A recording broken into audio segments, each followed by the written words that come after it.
नरेंद्र मोदी नहीं बनेंगे प्रधानमंत्री, बीजेपी के अंदर हुई बगावत। आरएसएस ने भी दिए संकेत, हार की जिम्मेदारी ले मोदी।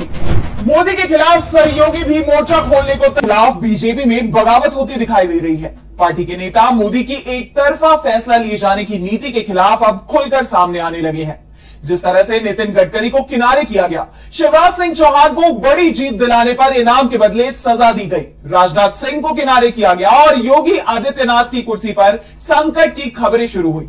उसके बाद बीजेपी के अंदर एक गुट बन गया था जो मौके की तलाश में था और अब वो मौका सामने आ गया है। अब की बात 400 पार का नारा लगाने वाले पीएम मोदी के लिए खुद की सीट बचाना भी मुश्किल हो गया था। इंडिया गठबंधन ने वाराणसी सीट पर थोड़ी ताकत लगा दी तो पीएम मोदी के पसीने छूट गए, मुश्किल से चुनाव जीत पाए।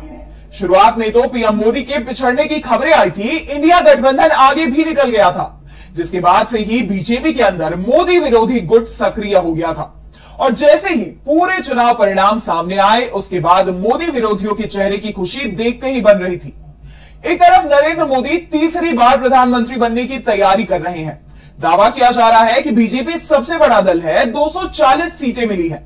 बहुमत से भले ही 32 सीटें कम हो, लेकिन राष्ट्रपति को सबसे पहले बीजेपी को ही बुलाना चाहिए, क्योंकि वो सिंगल लार्जेस्ट पार्टी है।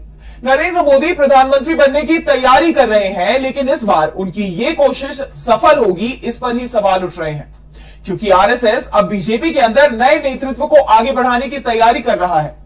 खासतौर पर जेपी नड्डा के उस बयान से संघ बेहद नाराज है, जिसमें नड्डा ने कहा था कि बीजेपी को आरएसएस की जरूरत नहीं है। और दावा किया जा रहा है कि नड्डा ने यह बयान पीएम मोदी के इशारे पर ही दिया था, जिसे संघ को पीएम की तरफ से दिया गया सख्त संदेश था कि वो उनकी सरकार में किसी तरह का हस्तक्षेप करने के बारे में कोई विचार नहीं करे। लेकिन अब मोदी की सत्ता ही संकट में है, उन्हें संघ की बेहद ज्यादा जरूरत है, तो संघ अब बदलाव की तैयारी में जुट गया है। बीजेपी के अंदर भी खलबली मची हुई है। बीजेपी के तमाम नेता चाहते हैं कि नरेंद्र मोदी का नाम पीएम पद के लिए प्रस्तावित नहीं किया जाए। अब नए नेता का चुनाव होना चाहिए। बीजेपी को हार मिली है, उसकी जिम्मेदारी पीएम मोदी को ही लेनी चाहिए। आखिर अब की बार 400 पार का नारा भी उन्होंने ही दिया था। मोदी सरकार फिर एक बार का नारा भी उनकी तरफ से ही आया था।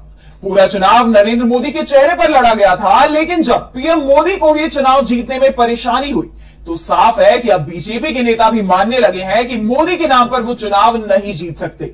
मोदी में अब बीजेपी को चुनाव जिताने की क्षमता नहीं बची है। ऐसे में नया नेता चुनना बीजेपी की भी मजबूरी है। अब सवाल ये भी उठ रहे हैं कि नरेंद्र मोदी नहीं तो कौन बीजेपी की तरफ से पीएम पद का दावेदार होगा।